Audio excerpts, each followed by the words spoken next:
Baik, teman-teman, hari ini kita akan membahas tentang pengelolaan kegawat daruratan bencana. Jadi, teman-teman, ketika ada bencana, maka manajemen harus dilaksanakan dalam penanganan kegawat daruratan terhadap bencana tersebut.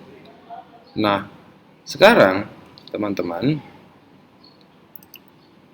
ketika kita berbicara tentang pengelolaan kegawat daruratan bencana, terdapat dengan istilah atau mnemonik tentang pengelolaan kegawat daruratan bencana, yaitu 4C, ya, yaitu yang pertama adalah command, uh, kemudian control, koordinasi, dan communication.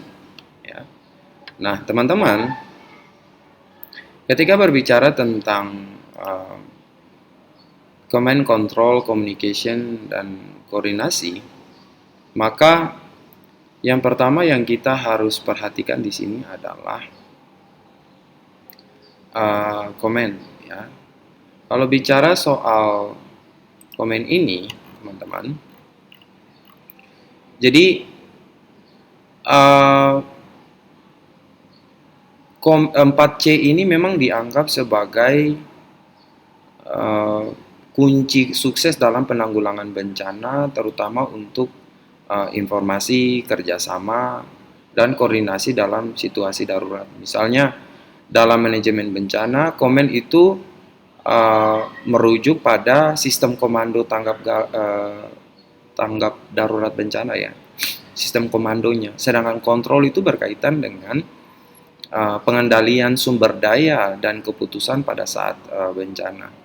Nah, kalau koordinasi itu menekankan pada koordinasi antar lembaga dan relawan. Dan komunikasi itu mencakup komunikasi publik dan edukasi terkait dengan bencana.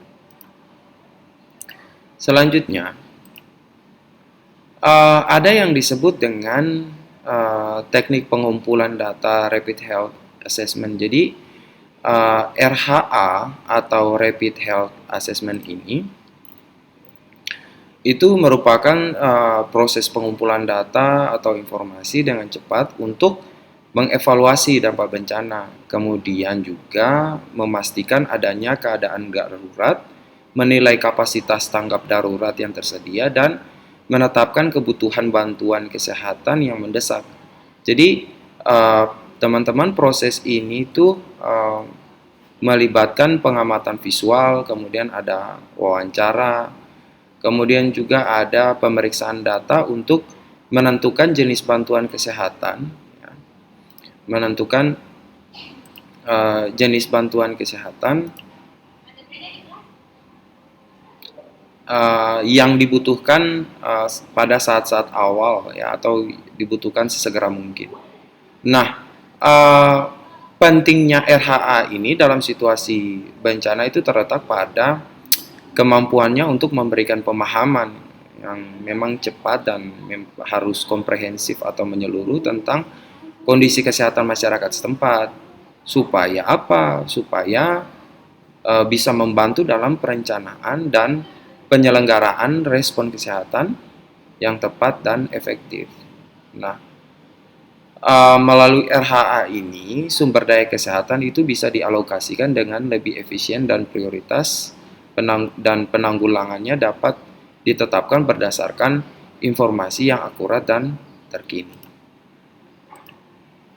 Nah, teman-teman, analisis data dan rekomendasi dari Rapid Health Assessment ini itu merupakan langkah untuk mendapatkan data yang terkait, ya, dalam penanggulangan krisis kesehatan, karena memang hasil analisis ini, ya, harus akurat dan menjamin rekomendasi dengan tepat. Itu jika rapid health assessment itu rapid itu artinya sesegera mungkin. Jadi asesmen kesehatan pada saat situasi bencana itu kalau dilaksanakan itu tidak dengan tepat, dengan akurat, maka itu akan berdampak pada intervensi atau tindak lanjut apa yang akan kita lakukan.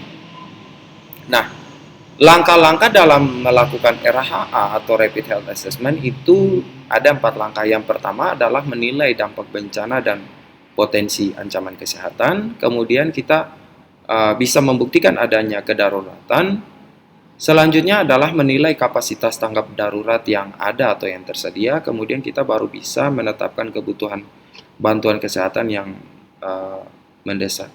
Nah, pada saat kita menilai dampak bencana dan potensi ancaman kesehatan, ini kita mengevaluasi dampak bencana terhadap kesehatan masyarakat dan potensi ancaman kesehatan yang mungkin timbul. Nah, sedangkan kalau untuk membuktikan adanya kedaruratan, itu kita memastikan terjadinya keadaan darurat kesehatan yang memang memerlukan respon cepat. Nah, pada saat kita menilai kapasitas tanggap darurat yang ada atau yang tersedia, itu kita mengevaluasi sumber daya dan kapasitas tanggap darurat yang tersedia untuk menentukan ketersediaan bantuan kesehatan. Nah, kemudian menetapkan kebutuhan bantuan kesehatan yang mendesak, itu kita mengidentifikasi dan juga menetapkan kebutuhan bantuan kesehatan yang mendesak berdasarkan evaluasi yang dilakukan. Nah, untuk kerjasama interdisiplin ya teman-teman. Jadi untuk kerjasama interdisiplin dan disiplin ini, memang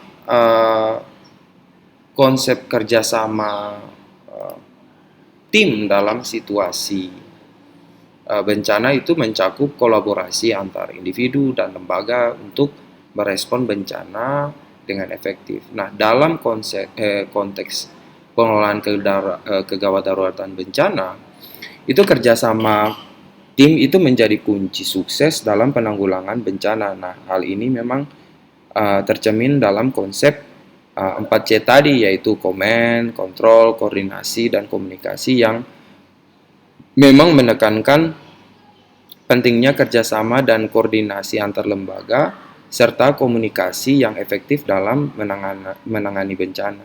Nah, selain itu, dalam konteks keperawatan bencana, konsep kerjasama tim interdisiplin dan multidisiplin ini juga ditekankan untuk memastikan respon yang holistik atau menyeluruh, kemudian terkoordinasi dalam penanggulangan bencana. Nah, kerjasama tim ini melibatkan berbagai disiplin ilmu dan profesi kesehatan serta pemberdayaan masyarakat untuk merespon bencana dengan lebih efektif.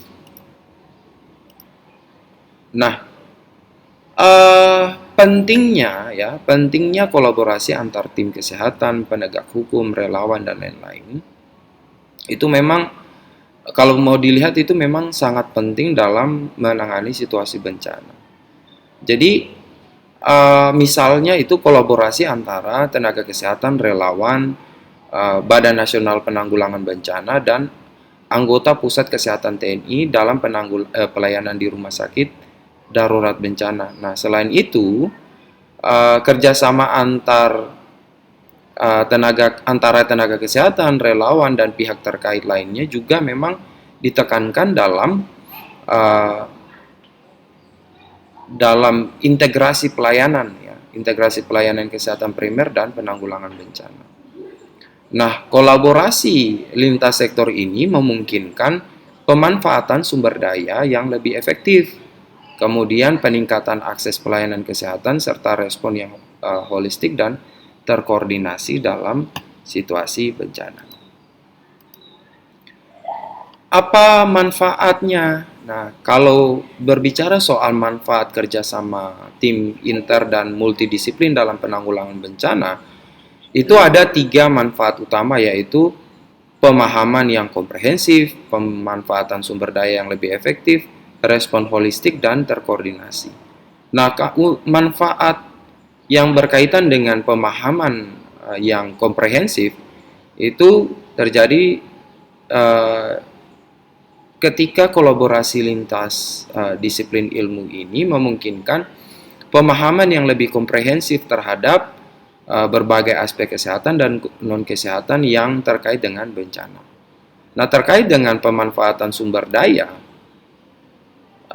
ketika kita melibatkan berbagai disiplin ilmu, sumber daya itu dapat dimanfaatkan secara lebih efektif dan efisien pada saat kita menangani bencana.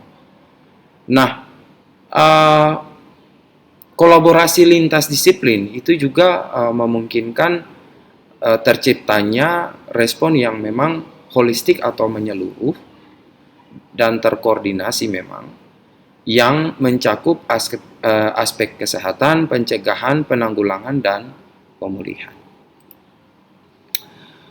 Selain manfaat, ada juga tantangan pada saat kita melaksanakan kerjasama interdisiplin ini dalam situasi bencana, yaitu kesulitan koordinasi, perbedaan bahasa dan budaya profesi, serta penentuan prioritas yang kompleks.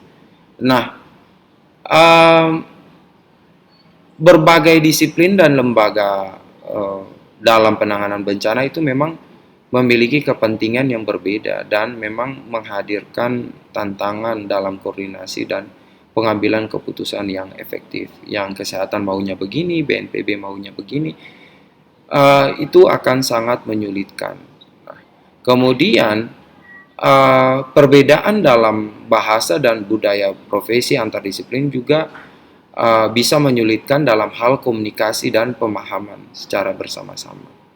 Selanjutnya adalah ketika kita bekerja sama dengan tim lain, bukan cuma satu bahkan lebih, itu juga menyulitkan dalam hal penentuan prioritas penanganan bencana. Maunya yang mana yang duluan? Yang kesehatan maunya kesehatan duluan, yang BNPB mungkin maunya infrastruktur duluan. Nah, ini juga menjadi masalah. Nah, sehingga memang dibutuhkan musyawarah, ya, musyawarah bersama dengan waktu yang cepat, karena masyarakat ini membutuhkan penanganan yang cepat, pertolongan yang cepat. Jadi kalau kita berlama-lama dalam musyawarah itu nanti akan menjadi permasalahan dalam kecepatan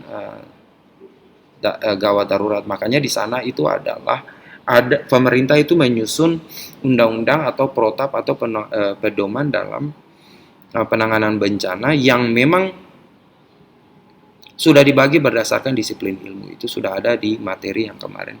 Undang-undangnya sudah ada di materi yang saya jelaskan sebelumnya. Nah, ini ada studi kasus, teman-teman. Jadi, berkaitan dengan 4C, Rapid Health Assessment. Nah, ini ada suatu kasus. Jadi, saya kasih ilustrasi begini. Jadi, dalam suatu daerah terjadi gempa bumi besar yang mengakibatkan runtuhnya beberapa bangunan, banyak korban luka-luka, dan kebingungan di antara warga yang terdampak. Nah, pada saat yang sama, fasilitas kesehatan utama juga mengalami kerusakan yang cukup parah, kemudian menyulitkan akses untuk mendapatkan bantuan medis. Sebagai tanggapan, tim medis darurat termasuk perawat, dokter, dan relawan kesehatan segera bergerak ke lokasi bencana untuk memberikan pertolongan. Mereka dihadapkan pada kondisi yang penuh kekacauan, kekurangan sumber daya, dan gangguan komunikasi. Nah, mari kita analisis berdasarkan 4C. Nah, pada saat C yang pertama yaitu pendataan, kita sebagai tim medis itu harus segera melakukan pendataan korban untuk kita memprioritaskan penanganan bencana berdasarkan tingkat keparahan luka. Nah, kendali atau kontrol itu kita harus melakukan upaya untuk penanganan korban luka dan pengurangan dampak sekunder harus segera dilakukan dengan sumber daya yang tersedia. Bagaimana kita melaksanakan koordinasi? Nah, kita berkolaborasi dengan tim medis lain, relawan, dan agen bantuan lainnya yang merupakan kunci untuk menyelaraskan upaya penanganan. Bagaimana kita berkoordinasi? Bagaimana kita berkomunikasi? Karena koordinasi ini membutuhkan komunikasi. Nah, meskipun ada gangguan komunikasi, tim itu harus menggunakan semua saluran yang tersedia untuk berkomunikasi secara efektif dan menyampaikan informasi penting. Nah, bagaimana kita melaksanakan Rapid Health Assessment? Dalam situasi darurat, perawat dan tim medis itu melakukan penilaian cepat dalam kondisi korban untuk mengidentifikasi luka-luka yang membutuhkan perawatan segera. Nah, pada saat kerjasama inter dan multidisiplin, kolaborasi antara perawat, dokter, dan relawan kesehatan itu sangat penting dalam memberikan perawatan secara menyeluruh dan tepat waktu pada korban bencana. Nah, meskipun terbatasnya sumber daya tim medis, uh, meskipun keterbatasan sumber daya ya, kita sebagai tim medis itu memang harus bisa menerapkan konsep-konsep pengelolaan bencana untuk memprioritaskan penanganan korban berdasarkan tingkat keparahan luka dan mengkoordinasikan supaya penanganan bersama tim medis lainnya itu bisa berjalan dengan baik. Nah, selanjutnya teman-teman, ini kan kita sudah belajar tentang pengelolaan ya. Kita sudah belajar tentang pengelolaan um, pengelolaan bencana ya teman-teman. Jadi dalam situasi bencana itu memang menuntut tindakan yang cepat dan tepat. Nah, konsep 4C ini atau command, control, koordinasi, dan komunikasi itu memang menjadi dasar utama dalam penanganan. Jadi, melalui pendekatan yang memang harus sistematis, kemudian pendataan yang cepat, koordinasi yang efektif, dan komunikasi yang jelas, tim keperawatan itu bisa memberikan pertolongan yang memang terkoordinasi dan efisien kepada para korban. Nah, Rapid Health Assessment ini memang menjadi alat yang memang betul-betul penting dalam menilai kondisi kesehatan itu secara cepat, supaya apa? Supaya memberikan penanganan medis itu sesuai dengan prioritas. Tapi memang tidak kalah pentingnya bahwa kerjasama tim inter dan multidisiplin ini seperti kolaborasi antar perawat, dokter, relawan kesehatan, dan pihak yang terkait itu merupakan kunci sukses dalam menghadapi situasi bencana itu yang kompleks. Nah, kalau kita lihat situasi kasus tadi ya, memang dalam situasi simulasi bencana yang kita sudah bahas bersama itu, konsep-konsep ini memang harus diterapkan dengan baik oleh tim medis dalam merespon gempa bumi besar. Jadi kalau kita lihat tadi itu mereka memang berupaya keras meskipun dalam kondisi yang terbatas untuk memberikan pertolongan yang terbaik bagi korban dan menunjukkan betapa pentingnya pengetahuan dan keterampilan dalam pengelolaan bencana. Nah, sebagai mahasiswa keperawatan, itu pemahaman tentang pengelolaan kegawat daruratan bencana bukan hanya sekedar teori saja, tapi harus menggunakan teori yang tadi itu sebagai dasar fondasi keterampilan yang memang harus terus dikembangkan dalam praktik-praktik masa depan. Kemudian persiapan, pelatihan, kesiapan mental itu menjadi faktor penting dalam menangani situasi dan menuntut kecepatan dan keahlian. Nah, pengelolaan kegawat daruratan bencana dalam konteks keperawatan bukan hanya tentang kita mengerti konsepnya, tapi juga tentang penerapan dalam praktik sehari-hari, kesiapan untuk berkolaborasi, serta komitmen kita untuk memberikan pertolongan yang berkualitas tinggi dalam situasi yang mendesak. Jadi saya kira teman-teman itu adalah materi yang saya bisa sampaikan di hari ini. Terima kasih dan tetap semangat untuk kita semua.